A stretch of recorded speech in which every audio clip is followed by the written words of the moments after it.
We are now recording. Hi, everyone. I'd like to welcome you to the ACRL presidential candidates recorded interviews for our 2020 election cycle. My name is Sarah McDaniel, and I'm here as moderator in my role as chair of the ACRL Leadership, Recruitment, and Nomination Committee.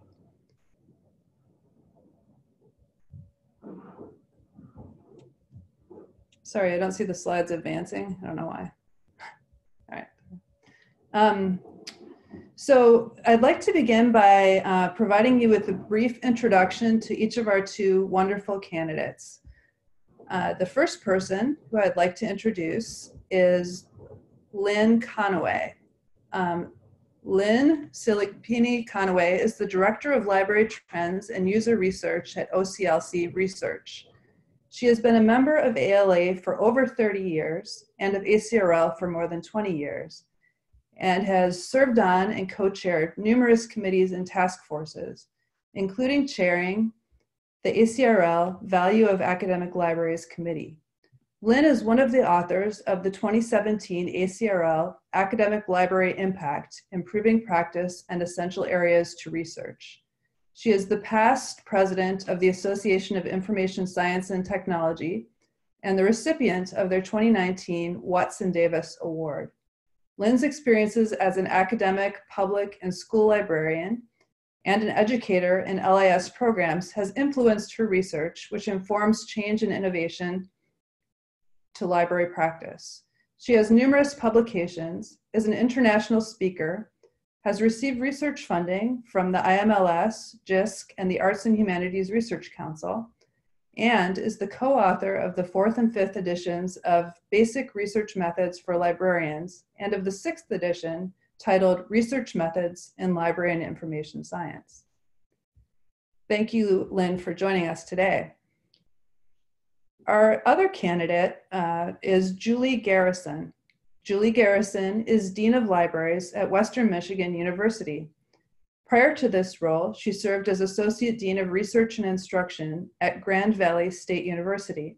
She also held positions as Director of Off-Campus Library Services at Central Michigan University and Assistant Director of Public Services at Duke University Medical Center Library. Julie has published on library leadership and several aspects of library operations over the course of her 24-year career. She is an active member in ACRL and served on the ACRL board as a member at large from 2012 through 2016. She currently serves as an editorial board member of Portal, Libraries and the Academy. Julie earned a bachelor's degree from Bachelor of Arts from University of Michigan and her MLIS from UCLA. Welcome, Julie. At this time, I will read a question and each of the candidates will respond in a prearranged order. Here's our first question. ALA is in the process of a reorganization. What role do you anticipate for ACRL in ALA short-term and long-term? Are there specific strategies that ACRL can employ to advocate for our values and members' needs within the larger ALA environment? How would you communicate these strategies? We'll begin this question with a response from Lynn and then move on to Julie Garrison. Take it away, Lynn. Thank you, Sarah. I believe ACRL is ahead of other divisions within ALA as far as the reorganization, since we have undergone the restructuring of committees several years ago. However, change never is easy.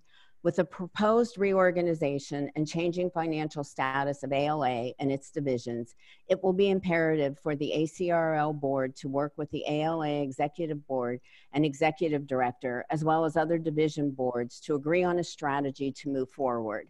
When I took office as president of the Association of Information and Science and Technology, there were many unplanned changes within the association, such as changes with the executive director, staff, and finances. As president, I worked with the executive committee and the board to develop a plan to bring it to the membership. We were forced to make some very difficult decisions. However, the association has prevailed and is moving forward in positive ways. I believe this also will be the case for the changes taking place within ALA and ACRL, and that we too will prevail and continue to make progress on ACRL's strategic plan and goals and objectives. I also anticipate that ACRL will take a lead role both in the short term and long term, since ACRL is one of the largest divisions within ALA. The board of directors of ACRL and PLA, the divisions that represent 60% of ALA membership, wrote a letter to Wanda Brown, president of ALA, requesting more specific information and clarity on the recommendation to align dues and dues structures across the divisions and the review of the operating agreement. They also asked for more transparency and clarity on the financial implications and sustainability of the new model and the role of ALA divisions will have within the new structure if approved. I believe ACRL should continue to have representation in the reorganization process in order to advocate for our values and members' needs. We have very strong committees, sections, and interest and discussion groups whose voices need to be heard. It is my understanding it will take 1 to 2 years to develop and implement a plan and to go through the process of approval for the plan, and 4 to 5 years before any implementation. We need to keep our members involved and informed throughout the reorganization process and bring their concerns and requests forward to ALA. This could be done through virtual discussion groups and webinars, followed by written statements to the ALA Executive Board and Executive Director. This means ACRL will need to design a robust virtual member engagement strategy in order to keep the membership updated on the process, explain the opportunities for engagement, and listen to member concerns and challenges associated with the reorganization. On the positive side, this will provide the ACRL board an opportunity to work with the new ALA and ACRL executive directors, which will be crucial for success of both ACRL and ALA. Thank you, Lynn. Julie, could you please go ahead and respond to question 1? Thank you, Sarah. As Lynn mentioned, and many may recall, ACRL had its own experience facing reorganizational changes in the last decade. During the time I was a member at large on the ACRL board, the association realigned its definitions and support for communities of practice and committees within the division. ACRL engaged in a process with sections and interest groups to develop more sustainable member engagement strategies. At times, the conversations were difficult. However, through inclusive and deliberate process, needed changes were successfully implemented. I see similarities between ACRL's experience then and the situation ALA is in now. As one of the major divisions within the association, with a strong and active membership, I anticipate that ACRL will play a central collaborative role throughout the ALA reorganizational process, as Lynn does. In the short term, I see ACRL's ability to highlight the opportunities we can achieve through the reorganization and encourage ALA to move forward with all facts and implications of its choices in hand. Sharing concerns is a natural part of this process, and the ACRL board is already engaged in critically examining the SCOE recommendations and future forward plans. I appreciate how the board is communicating transparently with ALA and with ACRL members about its concerns regarding the expected changes. Working with all divisions, ACRL can help ALA to develop the needed clarity and structures in areas where the plan is currently ambiguous. ACRL will need to continue to advocate for its members, making sure that our academic voices are heard and that our ACRL values are preserved. The ACRL board must also advocate for direct involvement in any review and restructuring of the operating agreement. Long term, I believe ACRL can stand as a model of a strong, fiscally responsible, forward-thinking, member-centered division within ALA. In addition, I believe that working to develop a strong, proactive, and collaborative culture among the divisions will allow the whole association to continue to iterate and thrive in the future. Specific strategies I would employ if I were to be elected would be, first, working with the ACRL Executive Director and Board, outlining our priorities and concerns, and together, developing constructive strategies for making sure these are articulated. I would want to gather member input throughout this process. Second, I would look for ways to build bridges and closer networks with the other divisions and roundtables and create opportunities for more cross-divisional conversation regarding the changes taking place. Third, I would continue to make ACRL's voice heard through productive channels, such as writing letters to the ALA leadership, communicating through groups where ACRL has representation, and inviting our new ALA executive director to conversations with ACRL members. Finally, I would continue to advocate for ACRL's direct involvement in all relevant proposed changes and implementation decisions. I would continue to communicate strategies as transparently as possible, using ACRL's social media and publications as appropriate for communicating with members, and creating mechanisms for members to submit concerns and feedback directly to the board. Throughout this process, it's important that we assume positive intent and a shared hope of a transformative change that supports growing membership and engagement opportunities throughout ALA. Thank you. Now we'll move on to the second question developed by the Leadership, Recruitment, and Nominating Committee members. Question 2. Equity, diversity, and inclusion are core commitments of ACRL. Yet factors such as library culture remain barriers to recruitment and retention of librarians of color, and many have expressed that they do not feel welcomed within ACRL. How can we develop a sustainable culture for diversity in ACRL, and more broadly within academic institutions and organizations? How can we create the enduring connections that make it worthwhile for librarians of color to stay in ACRL? What specific initiatives would you propose to advance ACRL's efforts in this area? And how can ACRL promote itself as a place where people of color can find opportunities where they want to participate? For this question, we'll begin with Julie Garrison and then move on to Lynn Connaway. Thank you. There are no simple answers to this complex set of questions. This isn't only a challenge within ACRL, it's a challenge in our world. I'm grateful that we are deliberately asking these questions and actively looking for ways to develop a more welcoming and inclusive culture. I'd like to recognize that ACRL has initiatives underway. The Diversity Alliance is working to advance inclusive hiring practices and promote diversity resident experiences in academic librarianship. The Equity and Diversity and Inclusion Committee now exists, and the ACRL board is reforming the appointment process to extend the pool of who participates on committees and task forces. As a middle-aged, white, heterosexual female, I recognize that I am part of the majority in our field. Our backgrounds and experiences shape our perspectives, assumptions, and the lens through which we view the world, and too often we gravitate toward others who can relate to our experiences, building our networks without deliberate attention to diversity of thought and perspectives. Our challenge is to recognize these unquestioned practices and open ourselves to new ways of thinking and operating. This means inviting new perspectives to the table, actively recruiting individuals from underrepresented groups to participate. And once individuals are involved, making sure we provide space for their ideas, even when these are uncomfortable and challenge our own assumptions and beliefs. We must recognize that inclusion will result in our organization being different than it is today, and that this is indeed a positive. It means letting go of the structures and norms we've grown accustomed to and allowing new structures and norms to grow in their place. This is not a fix that happens overnight, and it will take dedication and time for our culture to change. I would work to help ACRL build a broader coalition with other divisions within ALA to expand upon the work each is doing to diversify our association and our profession. I would like to encourage us to evaluate which initiatives currently underway are making a measurable impact, and together focus our energies on the strategies that are most likely to positively influence our ability to recruit and retain diverse talent and provide a welcoming professional environment within the association to members from diverse backgrounds. At the division level, I would like to do the following.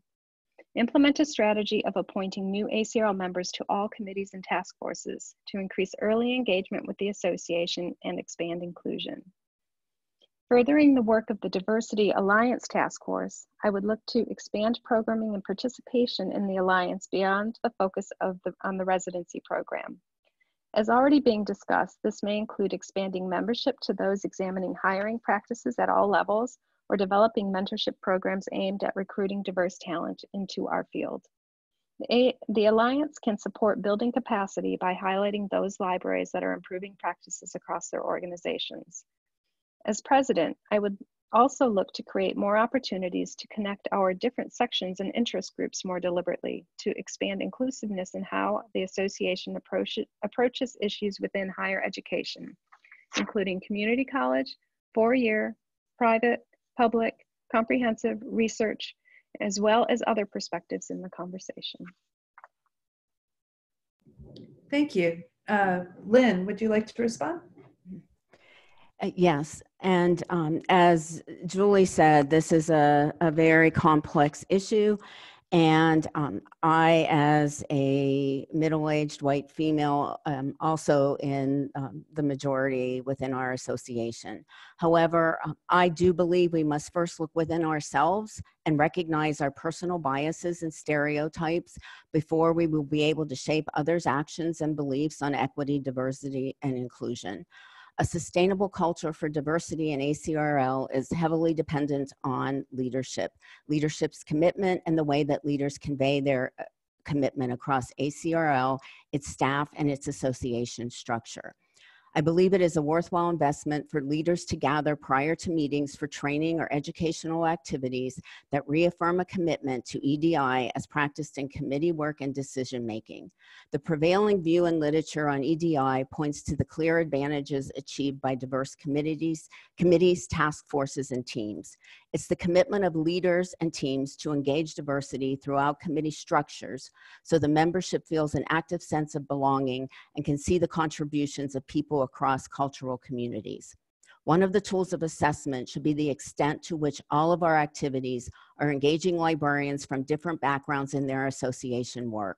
This includes diversity of types of academic libraries within geographical and socioeconomic regions, and of race, gender identity, language, and physical capabilities. There should be a clear indication of the value of diversity for those who can demonstrate that their activities and charges are carried out with a diversity of voices, leadership, and participation. Conversely, those who aren't demonstrating cultural competence in leadership should be incentivized to change. Research indicates that a sense of not belonging can cause people of color to be minoritized and marginalized, which can lead to disengagement. I would propose to lessen the pressure on expertise as a qualification to serve in different capacities within ACRL. We need to give similar attention to interest and willingness to learn and to serve as inclusion practices, not through a special program, but as an expectation throughout all of our activities. This especially is important in how we engage people in the conference committee structure. It is incumbent upon us as leaders to make sure that critical, high-profile activities, such as conference planning groups, have strength and diversity. I would also make sure that we can call on experts to talk to us and that they also reflect the diversity that we want to achieve. ACRL can promote itself as a place where people of color can find opportunities by challenging all of our leaders to engage librarians of color and to produce initiatives that are designed to foster cultural diversity, particularly in places that are unexpected. In addition to such programs as the Spectrum Scholar and the ACRL Diversity Alliance, we need to have a discussion in earnest about the changing demographics in higher education, about what libraries will do to foster diverse learning and scholarship on our campuses, and to get diverse communities of students really interested in what we do. Again, the leadership question is very important. We need to promote the value of leadership that is diverse and one that listens across cultural communities, even when the subject matter does not appear to be about diversity.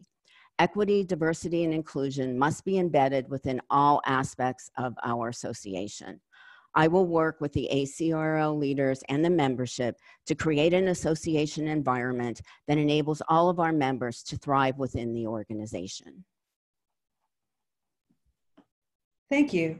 We'll now move on to question number 3. Thanks so much. So question 3. We hear anecdotally that librarians are departing ALA and ACRL due to poor funding and a lack of opportunity to participate in committees reflective of their work. How can we give ACRL members more agency in the development of priorities, and how can we make this organization more personal? We'll start with Lynn for this question.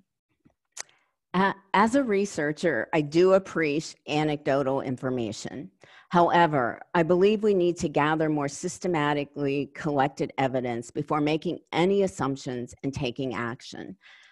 If this anecdotal evidence is accurate, after taking action by collecting evidence from our members and potential members, ACRL needs to do several things.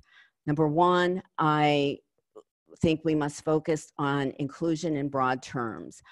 Some of this might reflect generational shifts, especially with millennials who may have greater expectations about access and opportunities that the association can give them. ACRL leaders, especially committee and section chairs, should be mindful when making decisions for ACRL appointments. Appointments should be based on providing new opportunities, seeking diverse voices, and by demonstrated interests, and not for subjective reasons. ACRL needs to consciously work to dismantle the perception of clique behavior. We also need to be cognizant of demographic changes and diverse and changing interests within our profession and within our academic institutions. Decreased funding for higher education is a reality. Colleges and universities are cutting travel budgets, and more librarians are having to use personal resources to participate in professional associations and conferences. Given this situation, ALA and ACRL may be secondary if there is little or no institutional funding. We might seek alternatives such as online virtual presence, but these cost money, and participants who don't physically attend conferences would likely press for a different dues and conference registration structure.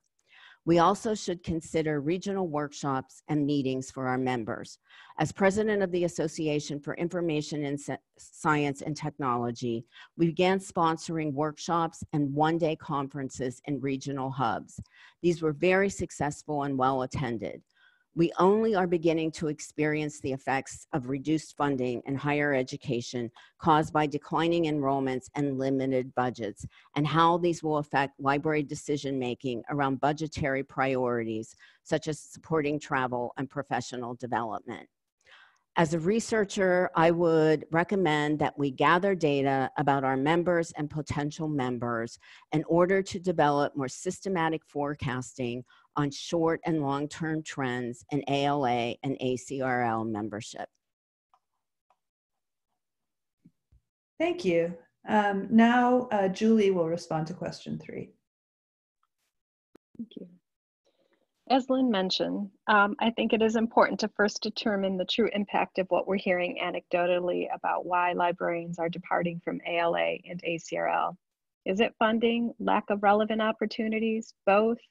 Are there yet other reasons we're not aware of that are influencing their decision to leave the association?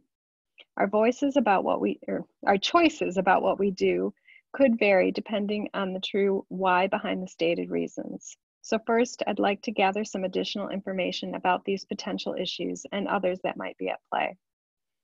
One of the ways I would like to give ACRL members agency is by asking for their input on whether ACRL's plan for excellence still represents the visionary leadership, transformation, new ideas, and global perspectives as stated in the plan's core organizational values.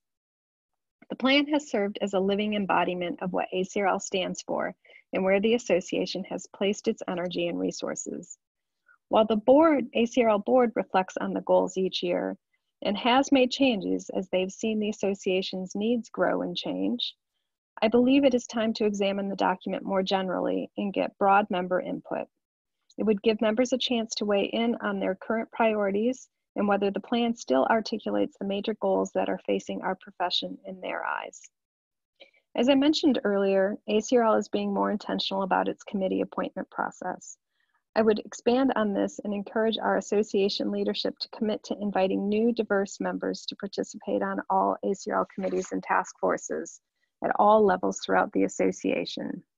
Building on recommendations outlined in Future Forward, for those who aren't interested in a formal commitment, I would like to explore other ways individuals can engage in short-term projects based upon matching their interests and talents with association and member needs.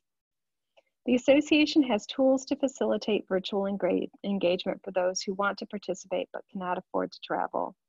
This seems to have worked well during the many virtual meetings Lynn and I visited these past few months. And there are a variety of professional development webinars and other virtual programming to support learning. While this isn't the answer for all engagement, making sure members and potential members are aware that their ability to participate in the wealth of what the association offers is not contingent on their geographical location or ability to travel may help reduce funding concerns. Building more opportunities for virtual attendance at conferences and creating additional ways to connect and learn virtually may also lessen these concerns. And there may also be opportunities for ACRL to work with state ACRL chapters to promote greater synergy between regional and national engagement. If potential members find their way into a state association, can we use this to help build a bridge to national engagement? This may be something to explore. Lastly, it's been a long time since I was a new ACRL member, but I do recall some initial difficulty in navigating the association and all it had to offer in those early days. Making sure that we're recognizing new members and personally reaching out to them when they join the association may help us learn their thoughts and interests early and help us to develop better ways to engage them. Thank you, Julie.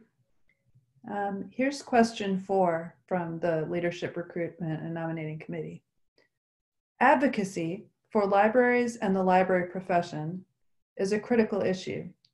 What do you think ACRL should be doing to enhance capacity for advocacy among its members?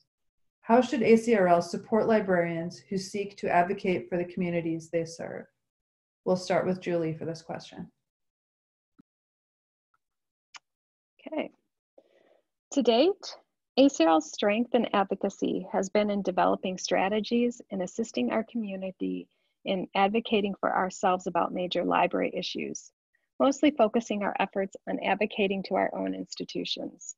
For example, the Value of Academic Libraries report and later assessment and action activities have helped us to collect evidence and further our ability to make the case for the value of libraries within higher education, providing data and stories about how we make a difference on our campuses. ACRL has developed a whole suite of resources and programs to support our learning and advocacy related to communicating scholarly communications issues on our campuses. And more generally, working with the ACRL Government Relations Committee, ACRL does state a legislative agenda each year, taking a position and campaigning for particular issues that affect academic libraries, such as continued LSTA funding, net neutrality, and the Affordable College Textbook Act. As part of ALA, our ACRL members benefit from the national advocacy efforts of the association, responsible for closely monitoring issues and legislative actions that may be beneficial or harmful to all types of libraries. A toolkit is available from the Advocacy and Public Policy section of the ALA website to help members get started in their own advocacy efforts. This is geared directly at developing relationships and engaging in conversations with local, state, and federal elected officials. In much the same way that ACRL has ALA to support broad library advocacy efforts, academic libraries often have broader institutional advocacy efforts that they need to keep in mind when deciding to wade into this territory. When I served as a member of the Advocacy Committee, as the chair of the Advocacy Committee for the Michigan Academic Library Association, we focused strictly on educating librarians about issues, not direct advocacy, to avoid potential conflicts. If ACRL expands its advocacy efforts, we will need to consider all of the political players, avoid conflicts, and coordinate messages with other interested parties. How ACRL should focus its efforts to support librarians seeking to advocate for the communities they serve is not clear to me. Some areas where I think ACRL could help members with this type of advocacy could be related to student wellness or mental health issues, student affordability, development of student academic support services, or improving accessibility of online information or our institutions of higher ed. It would be important to define the scope of these activities.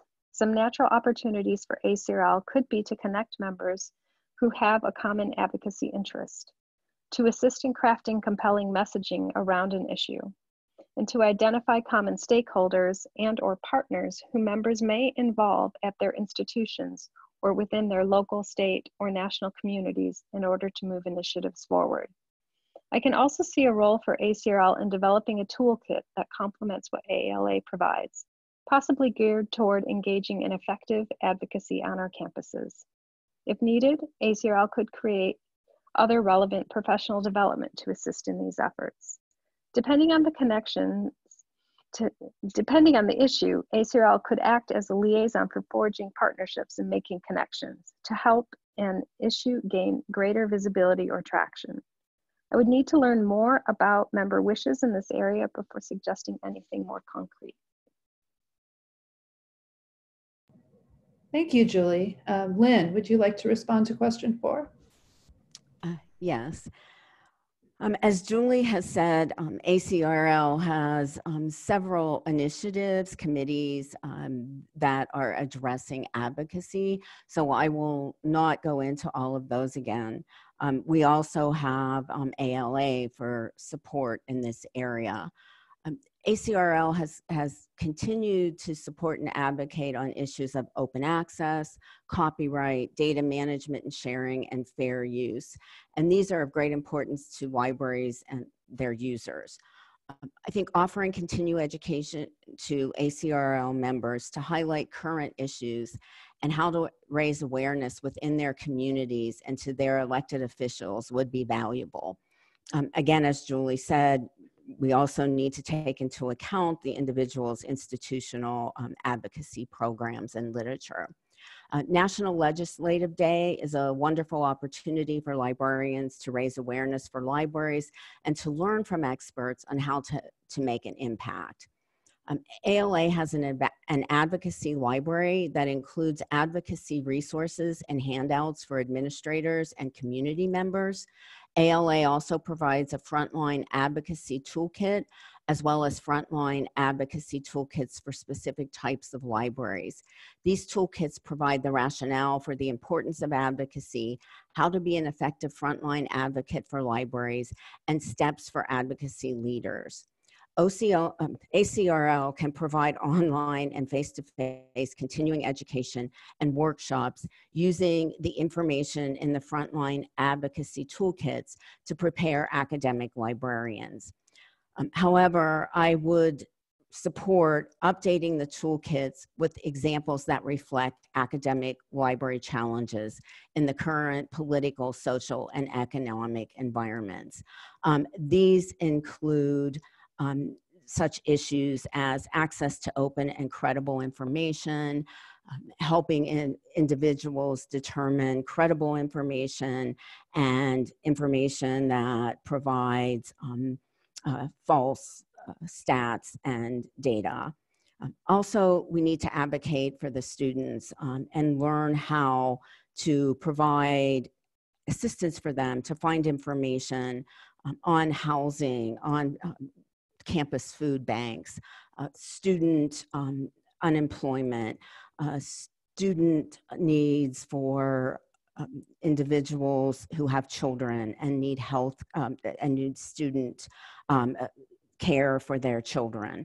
Also for student health care. So all of these issues come up, and we really need to provide more information in guiding academic librarians and how to communicate all of these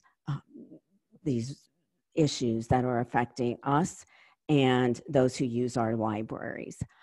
I think this would be of great help to librarians when we are trying to communicate the vital role that we play within our academic and local communities. Thank you, Lynn and Julie. At this point, we'll move on to question 5. What experiences do you feel best prepared you to serve as president of ACRL? And if you are the successful candidate, what do you think will be most challenging about serving in this position? What would be the most rewarding? We'll start with Lynn for this question. I was a member of the board of the Association of Information and Science and Technology for 6 years, 3 years as a director at large, and 3 years as incoming president, and past president.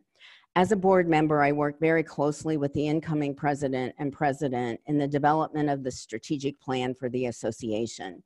We provided opportunities to engage current members and lapsed members to identify the advantages of membership, their expectations of the association, and areas of concern for the membership. By including the information science and technology communities in these structured discussions, the association learned how to better meet the changing needs and expectations of current and potential members, and to include these as goals and objectives within our strategic plan. I would really advocate to do this as well if I am elected president of ACRL. During the first 3 months of my term as ACES president, the executive director of 27 years was affected by an unexpected catastrophic illness.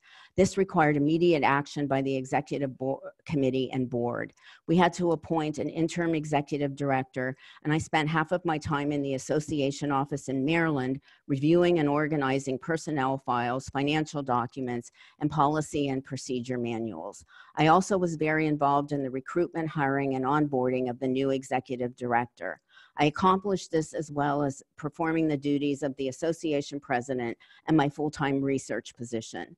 I learned a tremendous amount about the management and sustainability of a professional and scholarly association, which I think would be very useful with what our upcoming ACRL changes. I have been an active member of ACRL for more than 20 years and of ALA for more than 30 years. I have co-chaired and chaired committees, led research initiatives, participated in continuing education and graduate education reform, as well as accreditation. I've reviewed award nominations and published reports and articles addressing areas of interest to ACRL members, such as the Academic Library Impact Report, the Environmental Scan, and several of the top trends articles. In these positions, I have worked closely with the ACRL board and staff, and I'm familiar with the organization and its strategic plan and goals. My entire career has been devoted to the provision of user-centered programs and collections and relationship building, whether I was working in a library, teaching in an LIS program, or participating in professional and scholarly associations. My research concentrates on how to build relationships with diverse individuals by identifying their needs and expectations.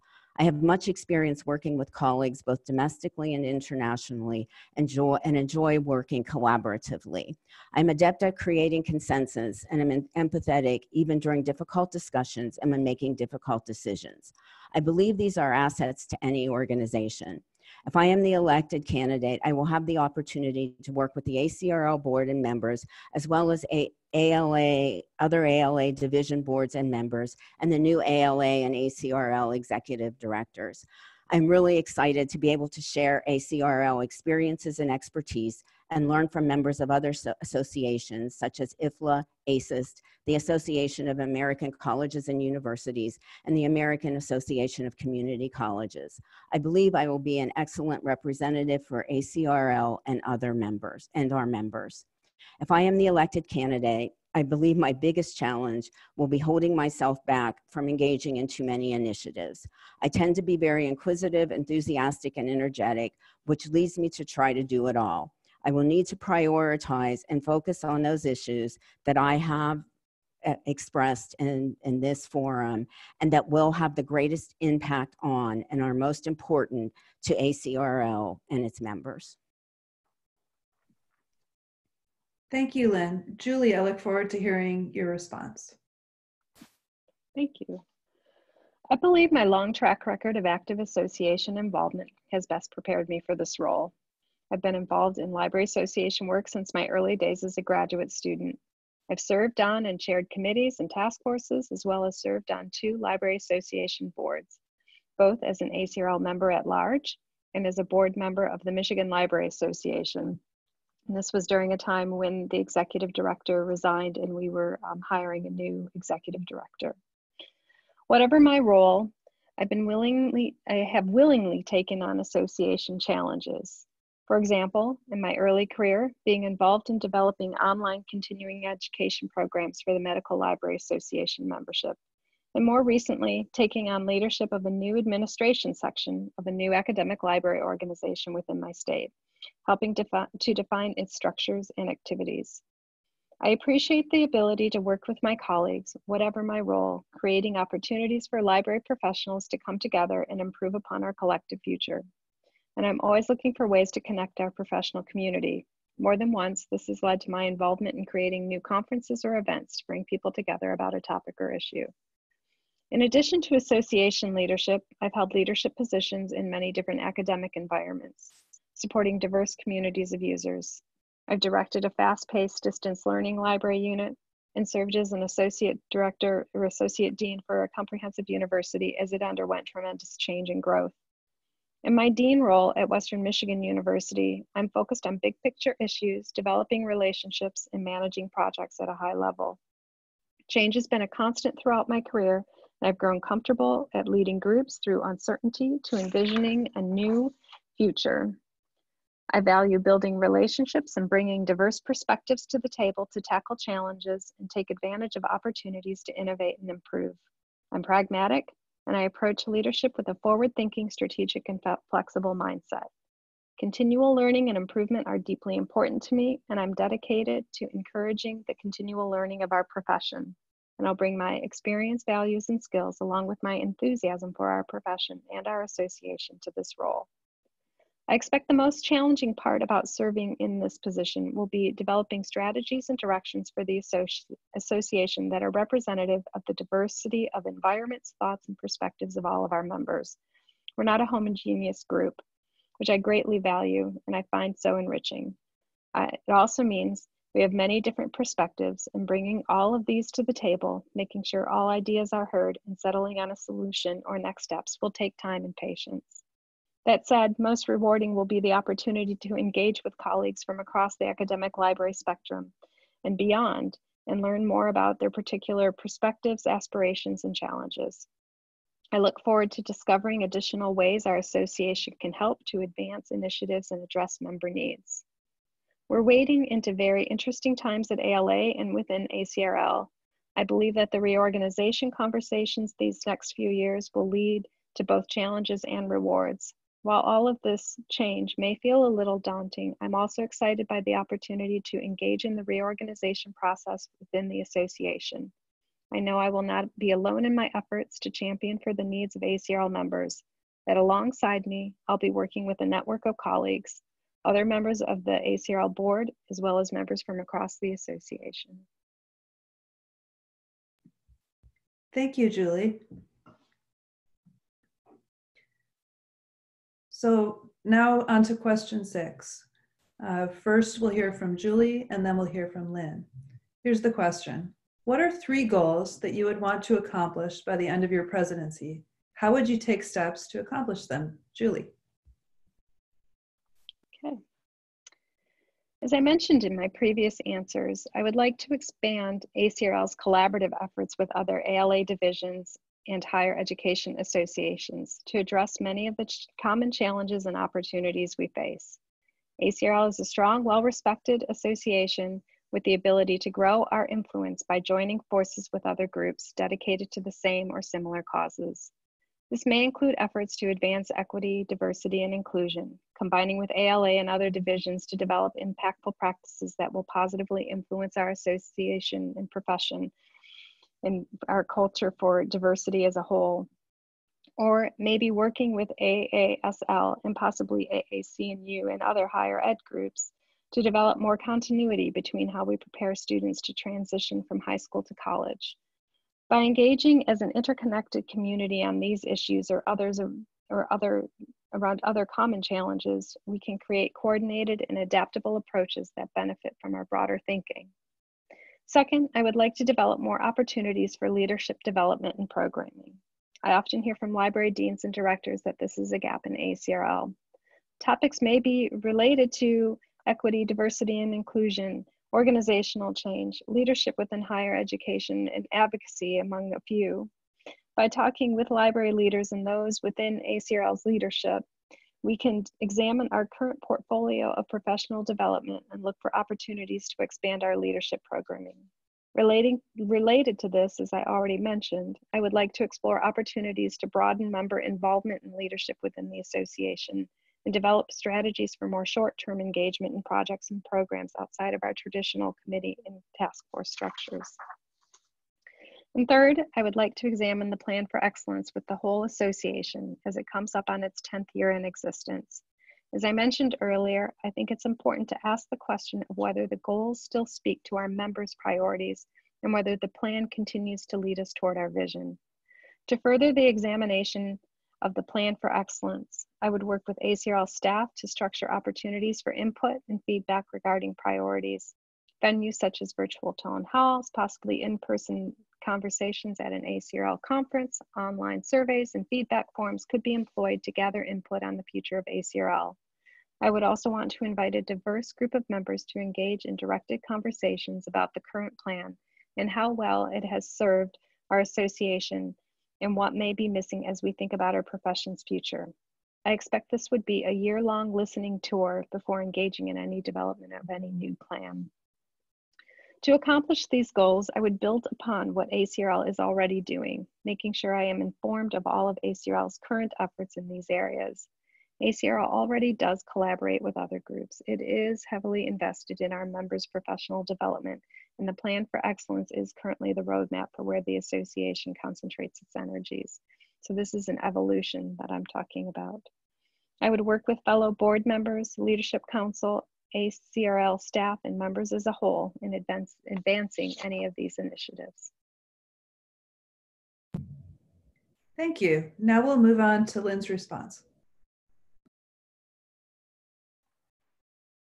In the current economic and political environment, our goals and objectives are critically important. Higher education is being challenged on multiple fronts and is being called upon to provide evidence of its contributions to society. In order to provide this evidence, I believe we must collect data on how academic programs are contributing to individuals' roles within society and how well prepared these individuals are to become critical consumers of information for lifelong decision making. Identifying the value of education on individuals' lifelong experiences is not an easy undertaking, yet academic librarians can be one of the major contributors within the academic institution for measuring and articulating higher education's value to society. I would work with our membership and other divisions, as well as with institutions of higher education to try to collect these data and to evaluate how we do make this impact. I would continue to strengthen on the work that ACRL has already done in this area. And I believe it's perfect timing for academic librarians to transition what we have learned in our research into the development of offerings and the management of academic libraries. And we can do this by continuing to conduct these user-centered assessment of our resources, spaces, events, programs, and offerings. This has been facilitated by the assessment and action projects. I believe that we can come up with ideas for developing library services that meet the expectations of our users and in ways that we can continue to assess and become nimble to change so that we can develop relationships with our academic and local communities and continually experiment, adapt, and change.